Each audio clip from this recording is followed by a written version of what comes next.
My name is Camila Torres. I'm 35 years old. For the first 25 years of my life, I was what my family called the backup child. Not a nickname they used to my face that would have required them to actually look at me. But I heard it whispered at family gatherings, saw it in the way my mother's eyes would slide right past me to land on my older brother, Mateo. Last month, I stood in the lobby of the Torres family vineyards, the business my grandfather built from nothing, and watched my parents realize that the legal document they'd thrown in the trash 10 years ago wasn't just paperwork. It was the deed to everything they thought they owned, and it had my name on it, only my name. The look on my father's face when the lawyers explained what they'd missed was something I'll remember for the rest of my life. But before I tell you about that moment, I need you to understand how we got here. Please take a second to like and subscribe if you want to hear how this ends. And drop your location and the time where you're watching from in the comments. I love knowing who's out there listening. Now let me take you back to 1998, to a hospital room in Napa Valley, California, where I became the daughter nobody wanted. I was born 14 months after my brother Mateo. My mother, Elena Torres, had postpartum complications. The doctors told her she shouldn't have gotten pregnant again so soon. My father, Ricardo Torres, never forgave me for nearly killing his wife. His words, not mine, though I heard them enough times growing up. Mateo was the golden child from day one. Firstborn son. Healthy, easy baby. Everything a Torres heir should be. I was the complication. The accident. The daughter who came too soon and nearly took their perfect life away. Our family owned Torres Family Vineyards, 200 acres of premium grape-growing land in Napa Valley that my grandfather Alejandro Torres had purchased in 1965 with money he'd saved working 3 jobs. By the time I was born, the vineyard was producing award-winning Cabernet Sauvignon and generating over $3 million annually. The plan was simple. Mateo would inherit everything. He'd run the business, carry on the Torres name, marry well, produce grandchildren who would continue the legacy. I was there. A girl. A spare. Insurance in case something happened to the real heir. My grandfather, Alejandro, had a different vision, but I wouldn't learn about that until much later. Growing up in the Torres house meant learning to be invisible. Our home was a beautiful Spanish-style estate on the vineyard property, 5 bedrooms, imported tile, a fountain in the courtyard. Mateo's room faced the vineyards. Mine faced the service road. Mateo got horseback riding lessons, private tutors, trips to France to tour wineries. I got hand-me-down clothes from cousins and a library card. When I asked my mother why Mateo was going to Barcelona for the summer and I wasn't, she looked genuinely confused by the question. Mateo needs to learn the business, Camila. You'll get married someday. Your husband will take care of you. I was 12 years old. The differences weren't just about money. They were about attention, validation, love. At Mateo's high school graduation, our parents threw a party for 100 people. At mine, we went to dinner at Olive Garden. Mateo got a new car for his 16th birthday, a BMW. I got driving lessons in my mother's old Honda and was expected to be grateful. When Mateo decided to major in business at UC Davis, our father called everyone in the family to brag.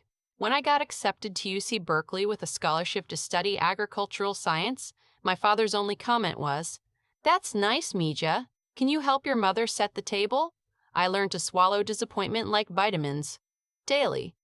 Necessary for survival, but bitter going down.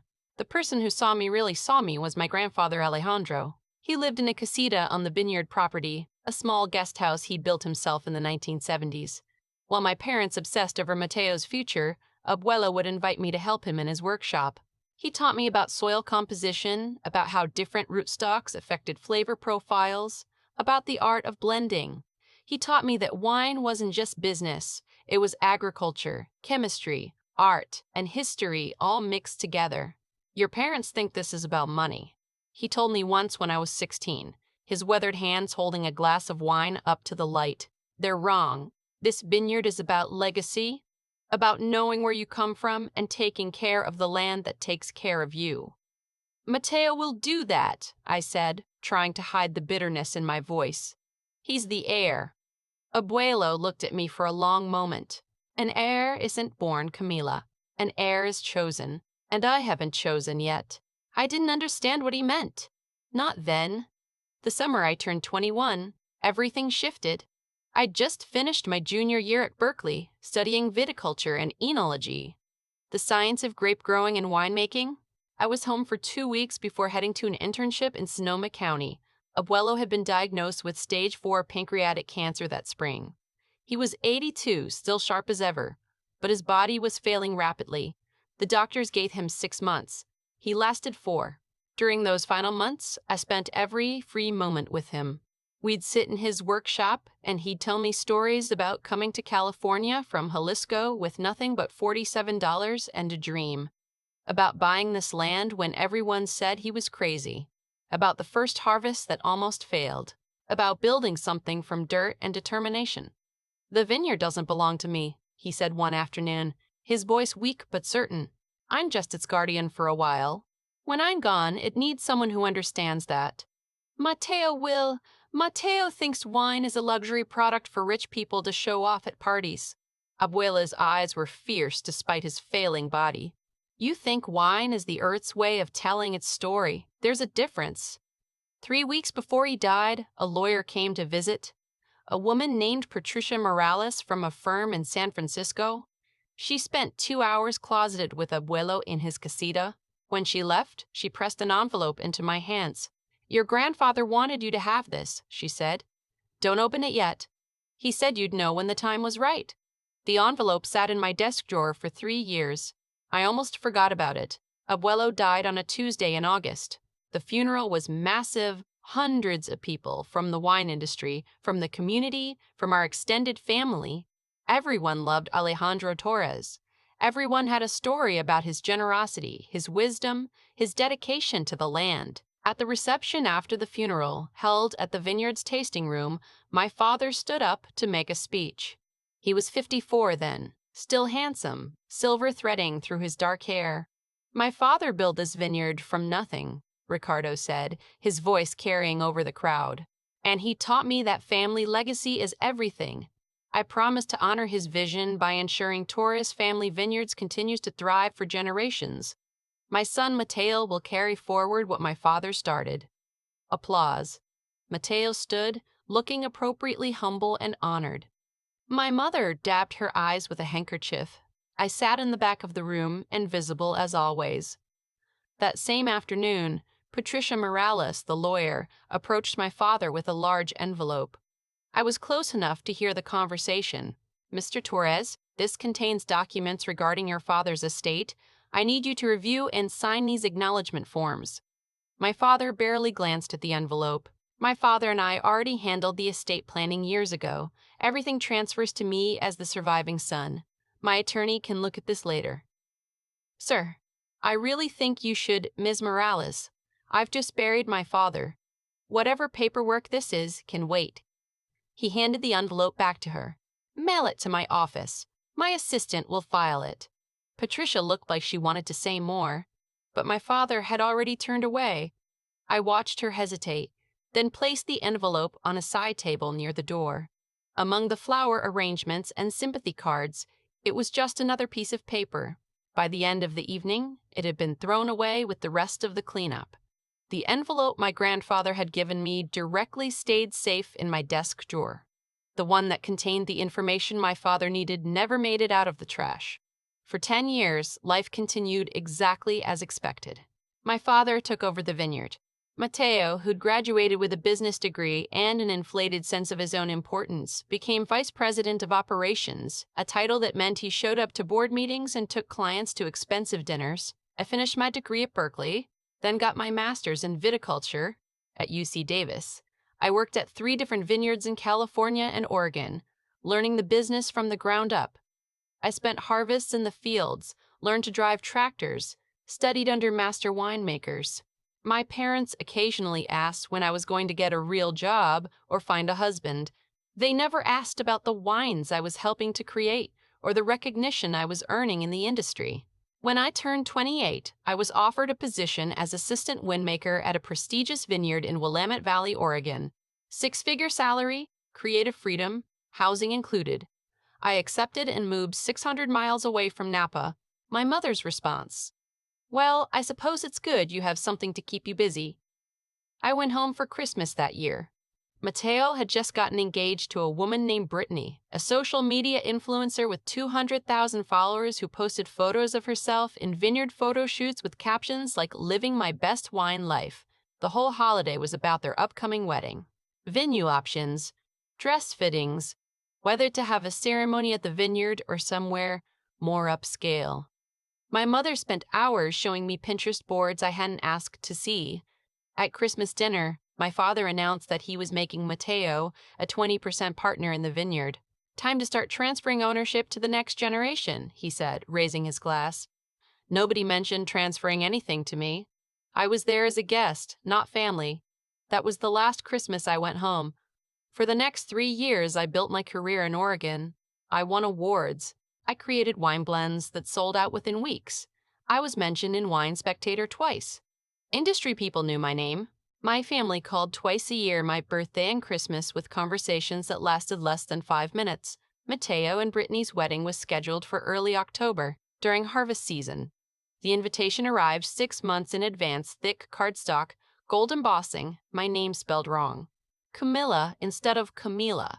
I RSVP'd that I'd attend, partly out of obligation, partly out of curiosity, mostly because I was finally ready to open the envelope my grandfather had given me 10 years earlier.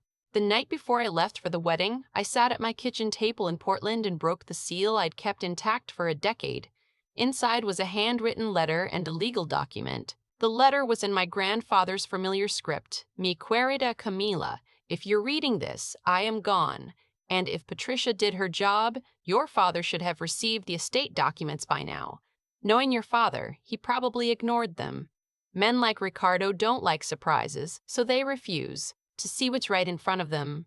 Here is what he missed. In 1995, 3 years before you were born, I established the Alejandro Torres Family Trust.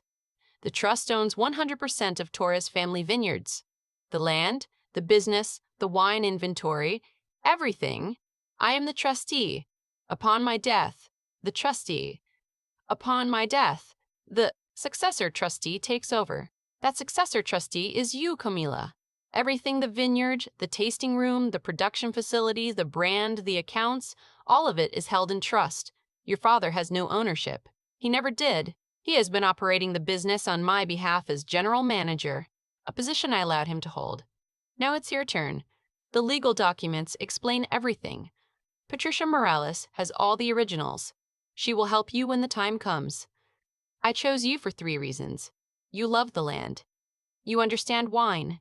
And you are the only person in this family who cares about legacy more than money. Your father will be angry. Your mother will not understand. Mateo will feel betrayed. But you, Minita, you will do what's right. The vineyard is yours now. Take care of it. Con te do mi amor, abuelo Alejandro. I read the letter 5 times. Then I read the legal documents, a copy of the trust agreement, showing my name as successor trustee and sole beneficiary.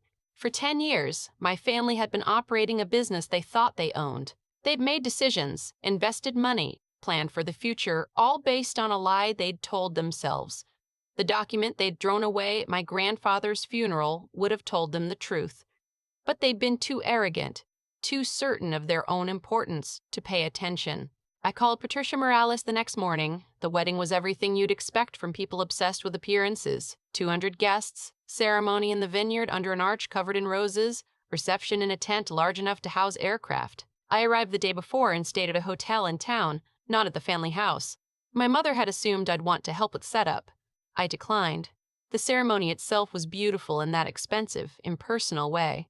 Brittany wore a dress that cost more than my first car. Mateo cried on cue. My father gave a speech about family legacy and passing the torch to the next generation.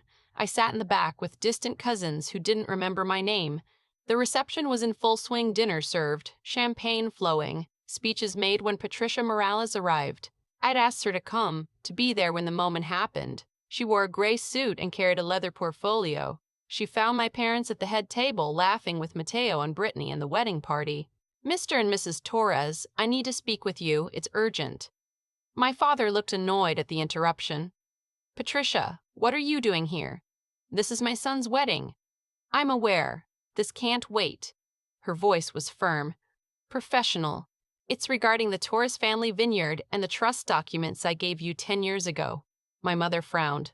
What trust documents? The ones I gave your husband at Alejandro's funeral. The estate settlement papers. I never received any. My father stopped. His face changed. Wait. There was an envelope. I told you to mail it to my office. I did, sir, 3 times over the past 10 years. Certified mail. You signed for each delivery but never responded. I watched this unfold from across the room. Other guests were starting to notice the conversation. What is this about? My father demanded. Patricia opened her portfolio and pulled out documents. The Torres family vineyards is owned by the Alejandro Torres Family Trust, established in 1995. The trust agreement specifies that upon Alejandro's death, all assets transferred to the successor trustee. Yes, me. I'm his son. I'm the successor. No, sir. Patricia's voice cut through the tent. The successor trustee is Camila Torres. Everything, the land, the business, the assets, all of it is legally hers. You've been operating the vineyard under a mistaken belief of ownership for the past decade. The tent went silent. You could hear the breeze through the vines outside. My father's face turned the color of the Merlot in his glass. That's impossible. My father would never— He did, sir. If you'd read the documents I provided 10 years ago, you would have known. My mother grabbed my father's arm. Ricardo, what is she talking about? Mateo stood up. This is my wedding. What the hell is going on? Patricia remained calm. Your grandfather established a trust. The trust owns the vineyard. Camila is the trustee and sole beneficiary. The deed, the business license, the bank accounts, everything is in the trust's name, with Camila as the legal representative. Every eye in the tent turned to me. I stood up slowly and walked to the head table. The crowd parted like I was carrying something contagious. Camila? My mother's voice was small, confused. You knew about this? Abuela told me 10 years ago. He gave me a letter and a copy of the trust agreement at his funeral. My father's hands were shaking. Why didn't you say anything? Why didn't you read the documents Patricia gave you? I kept my voice level. You threw them away. You were so certain you owned everything that you didn't bother to check. This is insane, Mateo said. Dad, tell them this is insane. The vineyard is ours. You've been running it as employees, Patricia interrupted. General manager and VP of operations, salary positions. But you don't own anything. Before I go any further, I need to pause and ask you something. If you've ever been overlooked by your family, if you've been treated like you didn't matter while someone else got everything, type invisible in the comments. Let me know I'm not alone. And if you want to see how my family reacted when they realized what they'd lost, make sure you're subscribed with notifications on. Now let me tell you what happened after that bomb dropped. My father stood up so fast his chair fell backward. I want to see these documents, all of them, right now. Patricia handed him the portfolio. Inside were copies of everything: the original trust agreement from 1995, the succession documents, the deed to the property showing the trust as owner, the business and corporation papers with the trust as 100% shareholder. My father read through the first few pages, his face getting paler with each one. This can't be legal. I'll challenge this. I'll take it to court. On what grounds? Patricia asked calmly. Your father established this trust when he was 72 years old, sound of mind, with full legal capacity. The trust has been in effect for nearly 30 years. The deed was properly recorded with the county.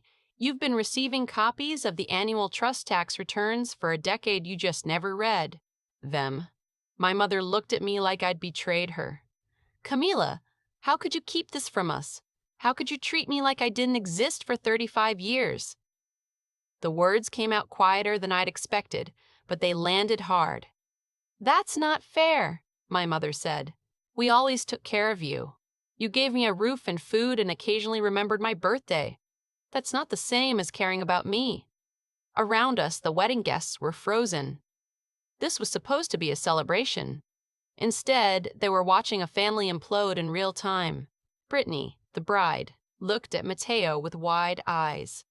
"What does this mean?" "It means," I said, looking at my brother, "that the vineyard you thought you'd inherit doesn't belong to our parents. It belongs to me." Mateo shook his head. No, that's bullshit. Dad, tell her that's bullshit." But my father couldn't say anything. He was still reading the documents, and with each page, the truth was settling in. "You did this on purpose," he said finally, his voice shaking. "You waited until today, until Mateo's wedding, to humiliate us." "I waited until I was ready," I corrected, "and until I had Patricia here to explain what you refused to understand 10 years ago." "So what now?" my father asked. "You're going to fire us, kick us out, take everything your grandfather built?" "Abuelo didn't build it for you, Dad. He built it for the land, for the legacy, and he chose to give that legacy to me." The silence that followed was broken by Brittany's voice, sharp and practical. "Mateo, does this affect our prenup? Sometimes the truth about people shows up in the strangest moments." The next morning, I met with Patricia at her San Francisco office. My parents had requested an emergency meeting with their own attorney, which I'd agreed to attend. Their lawyer was a man named Gordon Mitchell, expensive suit, practice, concern. My parents sat across from me like I was a stranger they were negotiating with. "My clients would like to discuss a reasonable arrangement," Gordon began. "Given that Ricardo has been managing the vineyard for 10 years under the assumption of ownership, there is a case to be made for equity stake based on his labor and no." Patricia didn't let him finish. "Mr. Torres was compensated as general manager, salary plus bonuses. He has no equity claim." Gordon tried another angle. "What about Alejandro's original intent? Surely he meant for his son to. Alejandro's intent is clearly stated in the trust documents. If he'd wanted Ricardo to inherit, he would have made him the successor trustee. He didn't." My mother spoke for the first time. "Camila, please. You can't just take away everything we've worked for." "I'm not taking anything that was yours. It was never yours. We're your parents," she said, and I heard genuine confusion in her voice, like she truly couldn't understand how we'd gotten here. "You're the people who raised me," I corrected. "But you never made me feel like family. You made me feel like an obligation, like a spare part you kept around in case Mateo broke." My father flinched. He'd never heard me say these things out loud. "So what do you want?" he asked. "Money? Are you going to make us buy the vineyard from you?" "I want what Abuelo wanted. I want the vineyard to be about the wine, not about money, or status, or which of you children looked better in the family Christmas card." I pulled out my own folder of documents. "Here's what I'm proposing. The vineyard stays in the trust with me as trustee. You, Dad, can continue as general manager if you want, but with a clear understanding that you're an employee, not an owner. Mateo can stay on as VP if he actually wants to learn the business, the real business, not just the fancy dinners and photo ops." "And if we say no?" my father asked. "Then I'll hire people who actually care about making wine instead of making money off it." Silence. Gordon cleared his throat. "My clients need time to consider. They have until Monday," I said. "I start as trustee officially on Tuesday. By then I need to know if they're staying or leaving." My father looked at me like I was someone he'd never met. Maybe I was. I didn't wait for an answer. I stood up, thanked Patricia, and walked out. For 3 days, my phone stayed silent. No calls, no texts, no emails from my parents or brother. On Monday evening, my father's number appeared on my screen. "I'll stay," he said without preamble. "As general manager. On your terms. And Mateo." A long pause. "He needs time to think about it." Translation: Mateo was furious and probably looking for a job that would pay him for doing nothing, which wouldn't be easy to find. "Okay," I said. "I'll have Patricia draw up the new employment contracts." "Camila." My father's voice cracked. "I didn't know. About the trust. I swear I didn't know." "You didn't know because you didn't care enough to find out. You assumed. That's not the same thing as not knowing." "I'm sorry." 2 words I'd waited 35 years to hear. They landed hollow and 10 years too late. Apologies don't change the past, Dad. But they might change the future. That's up to you. I moved back to Napa Valley 3 months later. The vineyard needed attention, real attention from someone who understood wine, not just profit margins. My father kept his position as general manager, but our relationship was different. Professional, cordial. He followed my decisions about grape selection, fermentation techniques, barrel aging, the questions he used to dismiss as too technical when I asked them as a kid. He now accepted as directives from his boss. Matteo never came back.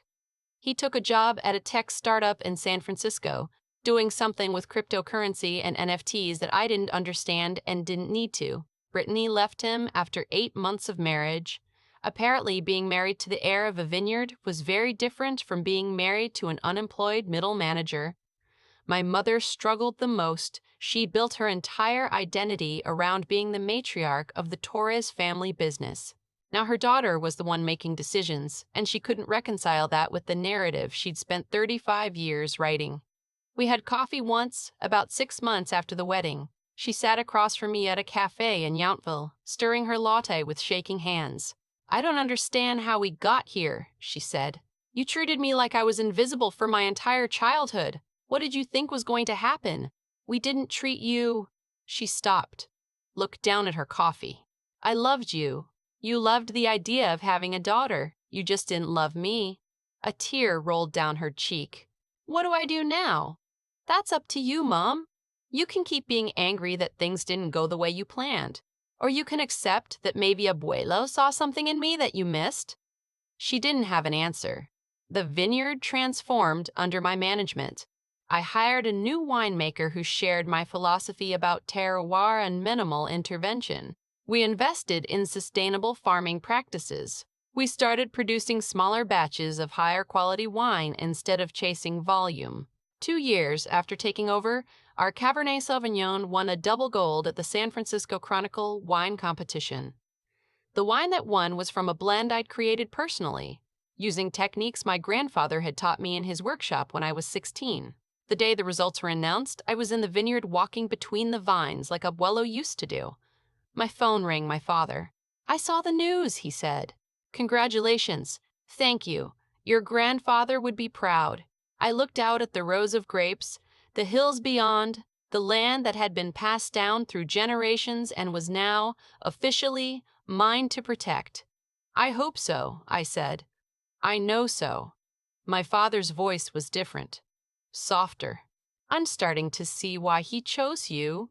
It wasn't an apology, it wasn't an reconciliation, but it was a beginning. "Let me tell you what I've learned from all of this.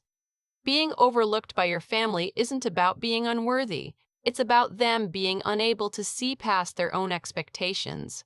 My parents wanted an heir who fit their image of what a Torres should be, a son who'd take over the business and continue the family name without changing anything. My grandfather wanted a guardian who understood that the vineyard wasn't about the Torres family.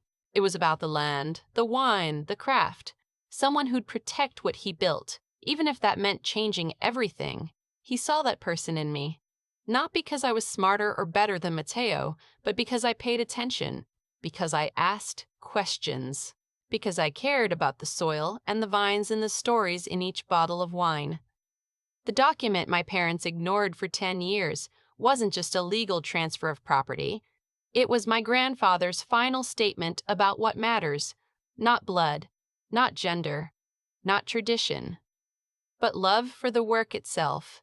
If you're watching this and you've been the invisible child, the one overlooked while your sibling got everything, I want you to know something. Your worth isn't determined by people who refuse to see it. Not even if those people are your family. Maybe especially if they're your family. Build something that matters to you. Find your own mentors. Create your own legacy. And if someday the people who overlooked you realize what they missed, that's their burden to carry, not yours. I don't run this vineyard to prove my parents wrong. I run it to honor my grandfather's trust in me, to create wines that tell the story of this land, to build something that will last long after all of us are gone. The vineyard isn't my revenge, it's my purpose, and that's a gift my family never could have given me because they never knew I needed it. Today I'm standing in the same vineyard where my grandfather walked 60 years ago when he first purchased this land. I'm holding a bottle of the Cabernet that won double gold, the wine my parents said I'd never be capable of making. My name is on the label now. Camila Torres, windmaker and trustee. The backup child who became the legacy. If this story meant something to you, if it reminded you that being overlooked doesn't mean being worthless, I want to hear from you. Drop a comment telling me your story. Share this with someone who needs to hear it. Thank you for being here. Thank you for listening. And remember, the people who can't see your value are missing out, not you. Subscribe for more stories like this. I'll see you in the next one.